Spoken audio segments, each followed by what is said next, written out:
Hi guys, welcome back to my channel for yet another video. As you can tell by the title of this video, I'm going to be talking about all things personal statement, or at least I'm going to try and give you some good tips, some good do's, and some not so good don'ts. So if you are interested in this video and you want to know all things personal statement, then you better keep on watching, and don't forget, hit that subscribe button. It'll really help me out, please. Here I am. And the first topic that I'm going to cover is personal statement do's and don'ts. First thing is first, you need to make your LSAC profile, your student profile, okay? And write down your username and password in one of your books. Maybe you have one of the LSAC study books, write it inside of the book because you carry that book everywhere. Theoretically, you should be carrying that book everywhere if you're studying for the LSAT. So you'll always have your password with you, okay? Make your profile, log in. If you already know some of the schools that you're going to apply to, you don't need to know all of them. But if you know 2, 3, 4 schools that you want to apply to, add them to the list of schools. And then you can, if the application is available, that's another thing. If it's not available, then you're not going to be able to do this. But if it is available, you click on the semester that you want to apply for.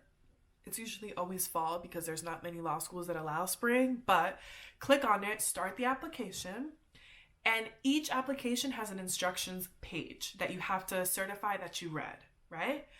Read that, you guys. If you take nothing else from this video, okay, if I stop filming right now and that's the end of this video, take this advice. Read the instruction page, okay? Because it has everything that you need to know. The website of the school just tells you we want 2 pages max or 3 pages or whatever. You need to know the font that they want, the size of the font, the line spacing, the margin, if there's a prompt, because some schools do put it on their website, but some don't. Read the instructions, y'all, okay? Yeah. Also, that's just a good trait to have as an aspiring attorney. Read, okay? So that's tip number 1 from the get-go, okay? And I would actually advise, if there are schools that have a specific prompt, maybe make an Excel sheet of the schools, the font requirements, all of those things, and then if they have a prompt. If they have a prompt, write it down so you know what it is and you don't have to keep logging in to see it on the instruction page, right? If they do not have a prompt, or even if they do actually, start thinking, okay? Before you start writing, start thinking and brainstorming about what it is that you want to include in your personal statement, okay? Think about special things that you did in high school and college. Maybe you started an organization. Maybe you had a job that really was like the final nail in the coffin. You were like, I'm going to law school. Like this job, what I experienced at this job, what I contributed at this job. Think of your accomplishments. I would say even think of the struggles. Write those things down. Get them out of your brain and on paper. Prepare yourself for multiple drafts, you guys. I'm talking 6 drafts and over. This is law school we're talking about, okay? Not only do you need to plan to have multiple drafts, but you need to plan to have multiple people review your drafts, okay? Excluding you. You are not, because you're the one who's thinking about it, you're the one who's writing about it. So you are probably not going to catch some mistakes that you're doing, even if you read it out loud to yourself. You need to have at least 3 people volunteer to help you with this. I had my sister, a coworker, and somebody else. I don't remember right now. But have multiple people volunteer.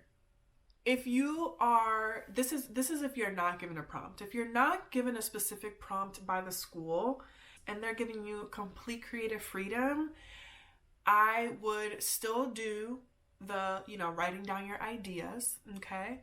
Like I said, trials, challenges, successes. Talk about your identity, especially if you come from a diverse background. A question that I liked to ask myself when I was in the early stages was, what kind of lawyer do I want to be?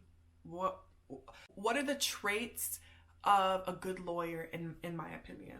A question that I think is really, everybody should address in their personal statement, regardless of if the school asks you to or not, is how will that specific school that you're applying to help you achieve the kind of lawyer that you want to be, or achieve the characteristics of a good lawyer that you think of. Does that make sense?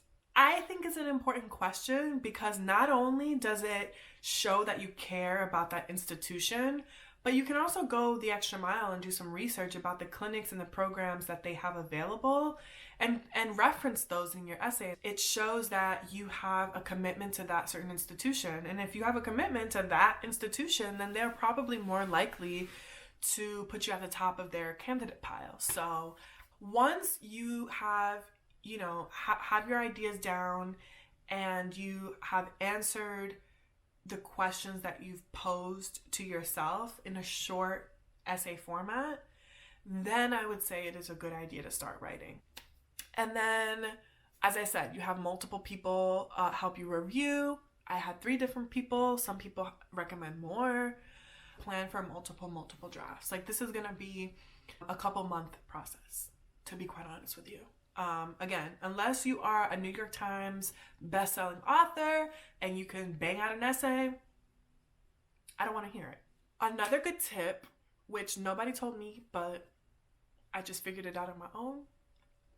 All of your documents that you are submitting with your application, so that's personal statement, resume, if you're doing an addendum or a diversity statement, all of those documents should have your name and your LSAC number as a header on the top of the page. Now, let's talk about the don'ts. And honestly, there's not many don'ts. I really only have 3 bullet points because I feel like there's not much that you could do wrong except for the common things that people always talk about in personal statements. And the first is avoid cliches, you guys. Do not start your personal statement talking about I want to save the world or I knew from the age of 7. No, that's not enough of a attention grabber for the admissions council. And it's just not, it's not realistic. It's not, you have to remember, a big part of being an attorney is knowing how to write. And good attorneys do not use cliches. They do not talk about these big theoretical mushy-gushy ideas. That's cute that you knew from the age of 7, but they don't care about that. So don't avoid the cliches. Just do yourself a favor and avoid them, okay? Pay attention to the requirements. Don't try to shortcut margins. Don't increase or decrease the size of the font to fit it into the page requirement. Don't save yourself the trouble and don't do that. Do not do that because they will know. Again, this is electronic, so if you submit it and they open it, it's gonna look different than everybody else who did the requirements. So save yourself the trouble and do not do it. Just work hard on trying to flesh out your ideas to make sure, like, if you're short of the 3-page requirement or the 2-page requirement, maybe there's something in there that you can elaborate on or you can flesh out the idea a little bit more. Don't be lazy. Don't be lazy. Don't do it because that's just, you're starting off on the wrong foot. You're giving the wrong impression. Just don't do it. And then more is not better. The best piece of advice that I got in my personal statement was, yes, elaborate on your ideas, but don't get too wordy. Don't run wild with these ideas and write 2 paragraphs about the same topic. Be succinct. Try not to use so many adverbs and look at your sentences and your sentence structure and make sure that they're not so wordy and long-winded sentences because that's not going to help you. I would say when you're reviewing, really go sentence by sentence, pull it out and say, how can I make this idea, this sentence, more impactful and more succinct? How can I bring my idea down? How can I boil down the idea? Because not only will that make your personal statement more impactful, but it'll show the admissions council that you're a good writer, that you can get your idea across in a concise, succinct way, in a convincing way too. those are the don'ts, you guys. It's really quite simple. You really have to not care to write a personal statement that's horrible, honestly. I think the biggest takeaways are plan ahead of time. Okay, a lot of the law school application process is planning ahead of time, which kind of sucks because some people, me, did not know until the very last minute that they wanted to go to law school. So I get that that can be stressful, but to the extent that you can, try and plan. If you have any more questions, leave them down below in the comment section and I will answer them. If you have tips that you want to share them with our community. Let us know. Let us know the tea. And yeah, I will see you guys in the next video. Thank you so much for watching. Do not forget, comment, like, subscribe, y'all. It will really help me a lot if you do. Thank you so much. Bye.